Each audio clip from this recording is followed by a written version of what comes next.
Hello everyone, welcome to lecture 54 of week 11 and the title of today's lecture is Language Teaching.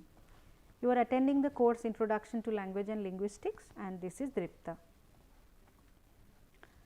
So, today we will be talking about the evolution of different methods of language teaching, then we will talk about different types of language teaching methods and also talk about different approaches associated with the methods. So, when we talk about language teaching or rather language teaching methods, of course, we are talking about first language, second language, foreign language, everything. At times we will also distinguish among them, but we will be talking about a general idea of language teaching. So, let us talk about the language teaching methods in history, and when we are saying in history, we are talking about proficiency factors and also the need of the learner.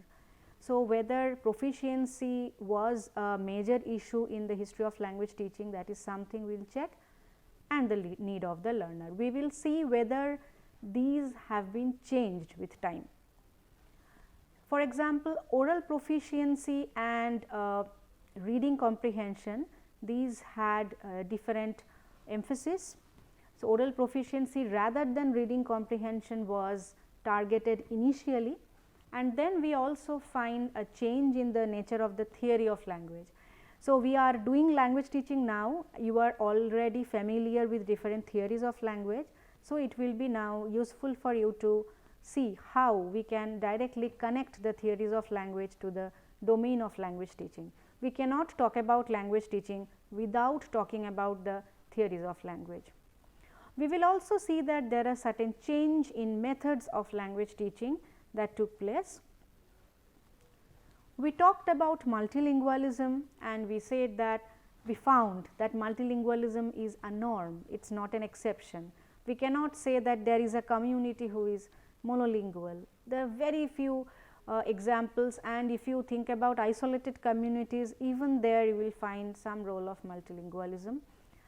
And if we think about something called foreign language teaching for practical concerns, we have to remember certain ideas in mind. All of us know that English is the most widely studied foreign language now, and so there are various issues associated with English, specifically in the domain of English language teaching or ELT. Before English, Latin was the primary language which was related to formal teaching in the Western world, and we found that in the 16th century, due to political change in Europe, French, Italian and English gained importance. As a result, the status of Latin changed.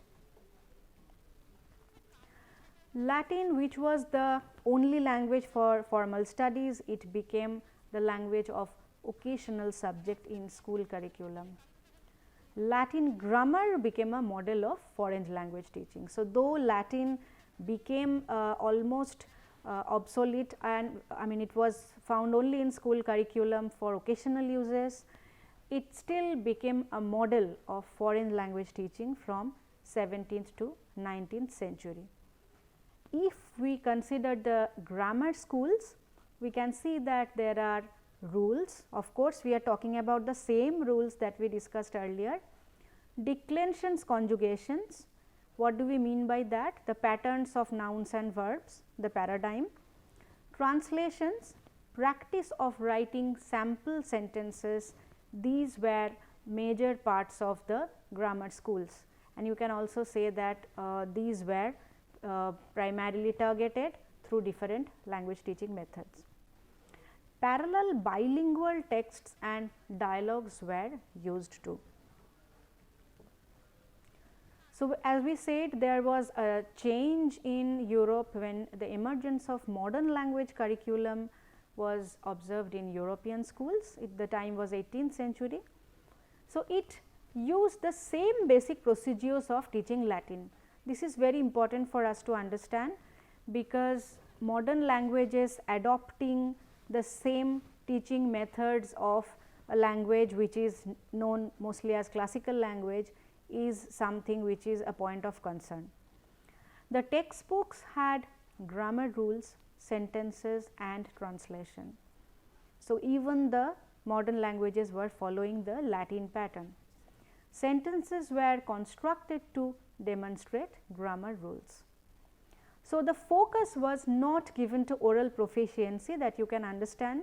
The focus was mostly on written language. Many of you are familiar with this method called grammar translation method. So, whenever we talk about the history of language teaching, we have to talk about grammar translation method. So, in this method, the goal of foreign language learning was to read its literature. So, the basic target was not oral proficiency, but to learn a language in order to read its literature. And you can also say that overall intellectual development was another target. So, grammar translation method or GT dominated European foreign language teaching from the 1840s to 1940s. So, it is like 100 years, like long time span, and you can see that the modified versions are found even today. There were certain reform movements and new ways of teaching languages that we will discuss today, and we will see that even if there were certain reform movements and new ways were proposed, the remnants of grammar translation method were found. There were of course certain innovations. For example, I told you that oral proficiency was not the target earlier, but later it became important because oral proficiency is needed for foreign language teaching in different purposes, and child language learning was used as a model for language teaching. So, when we have data regarding how children learn language, we can use that to model different kinds of language teaching methods. And teaching reading before other skills was an innovation. We will also talk about it in detail later. So, you know that whenever we talk about a language, we talk about its structure. So, even in language teaching, teaching of the basic structural pattern to students always gains some kind of importance. Along with the structures, use of situations and presenting the situations in terms of oral language was another part of language teaching. So, later the use of gestures and actions became a part of this domain, and need of new approaches were felt, and as a result there were reform movements in language teaching. You can of course talk about the reform movements from a historical point of view. You can also talk about the reform movement from a methodological point of view. It is important for us to talk about both. And linguists gave certain ideas in the reforms of education. So, when you know, language teaching is the essential part of any teaching. So, you have to consider the suggestions of the linguists. For example, Henry Sweet in England talked about certain reforms, and as a result phonetics was born as a discipline. An International Phonetic Association was established in 1886. You already learnt about IPA. So, we are talking about the context of the organization who created IPA and the IPA itself, which was born as a part of these reform in language teaching. So, when we talk about the teaching of modern languages, we can say that this is the study of spoken languages. So, the focus is shifting, right. Earlier we said that language teaching is basically meant for learning it to read its literature, but study of spoken language, when the focus was shifted. So, we of course used phonetics for pronunciation, because pronunciation is a major part of spoken language, you already know. Along with that, use of some conversation texts or dialogues were there to introduce conversational phrases. You can say that it was an inductive approach to the teaching of grammar, and teaching new meaning was another component in association with the target language. So, if we now talk about the Indian context, let us talk about one case, the case of Bengal. So, if you think about the Latin example that we have discussed earlier, just like that Sanskrit grammar had a major emphasis in Indian scenario, and in Bengal along with Sanskrit, Old Persian was also taught formally because there was Sultanate rule in Bengal. Sanskrit was taught in tolls, which were the institutes of higher level education for scholars, and functional literacy used local hybrid languages in pathshalas or local schools for children. So, during the colonial period, one centralization of education was done. It is in the 1817, 1818, it was a timeline, and there was a rise of modern languages and limited use of Latin in Europe, as we have seen. It has a status of classical language. The same was observed in case of India.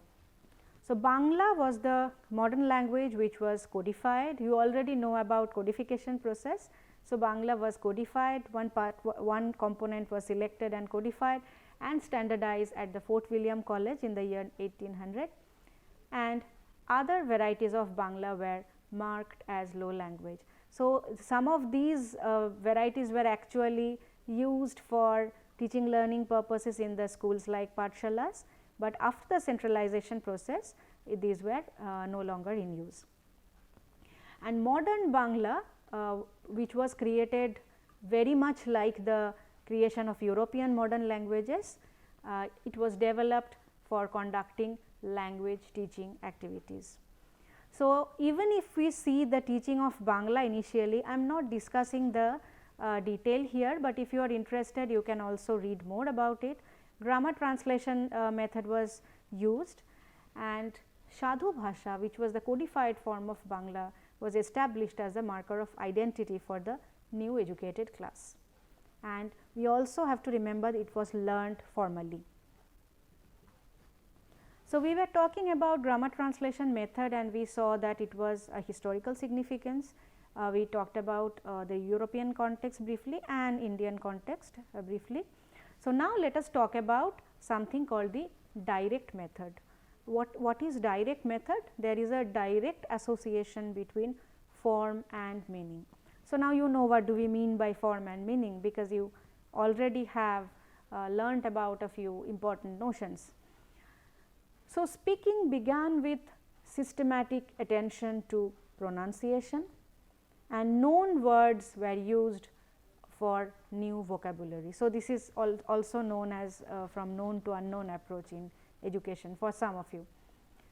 And along with that, use of mime, demonstration and pictures were also there. Natural language principles were actually considered as the foundation for direct method. We found this method which was used widely in France and Germany. But it said that direct method has certain drawbacks. It lacked rigor in applied linguistic theory, and it required teachers who are either native speakers or have fluency like native speakers, which was so the availability of teachers were always an issue, and it was largely dependent on teachers' skill rather than textbook. So, now if we talk about different approaches of language teaching, we find that there are three major approaches which we can consider. One is the structural view. So, in this view we say that language is a system of structurally related elements for the coding of meaning. You can very much understand this statement, because you know what do we mean by system of structurally related elements from your knowledge of phonology, morphology and syntax, for example. And of course, meaning is there. So, you have to decode. Learning is a mastery of the elements of the system. So, structural view says that if you master a language, it means that you have mastered the structural elements of the system. There is a functional view which says that language is the vehicle of expression for the functional meaning. So, the emphasis is given on semantic and communicative dimension. We will also come to this point later. And finally, there is an interactional view where language is considered as the vehicle of interpersonal relations and social transactions between individuals. So, as non-linguists, people are mostly familiar with the third one, but after doing linguistics you will have a more refined version of the interactional view. So, now I will talk about some theories of language learning. You can say that psycholinguistic or cognitive processes of language learning are important, and there are some conditions for the processes. You remember the initial classes where we talked about language acquisition, knowledge of language, etc. So, we are basically referring to those, and let me also introduce a model which is very well known as monitor model, which was designed by Krashen in 1981. So, here learning is available only as a monitor. So, this is very important. The monitor, what is this monitor? The monitor is actually a repository of conscious grammatical knowledge of a language. So, it comes from the contemporary theoretical view of linguistics, which is considering that there is some knowledge of language which is important for us. And in monitor model we say that language is learned through formal instructions. Input for the learner must be comprehensible for the level of the learner. So, along with this belief there are certain important criteria. So, whatever input is given to the learner, because here we are talking about a formal learning situation, we are not talking about acquisition actually. So, you talk about the level of the learner, and also the input has to be interesting, but not grammatically sequenced, so that it can help the learner, and the input has to be sufficient in quantity and have low anxiety contexts. So, we are talking about a number of things which is coming from a learner centric view. So, there are other types of language teaching methods that we will also discuss. British applied linguists in the 1920s talked about a certain new methods, where you actually talk about the selection of lexical and grammatical content, organization of the sequences of the content, presentation and practice. So, you can understand that we are actually getting a lot of knowledge from linguistic theory in order to talk about the teaching methods, and that is important for us to understand. So, selection of lexical and grammatical content, you understand it can be different components, different structural components of the language, and of course, how it is organized. We talked about this organization or patterning for different purposes, if you remember, and of course, in terms of language teaching we have to talk about presentation as well as practice. So, there is this method called situational language learning, which is behaviorist model. If you remember behaviorist model, it says that language is actually learnt as a habit and it is a stimulus response kind of learning. And then audiolingual method is another method which is important from historical significance. So, entry of US in the World War II changed the domain of language teaching as well.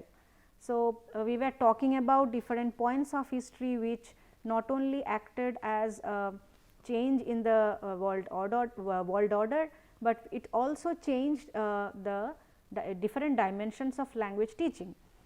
So, the military during World War II needed new languages. They were supposed to learn new languages for the purpose of war.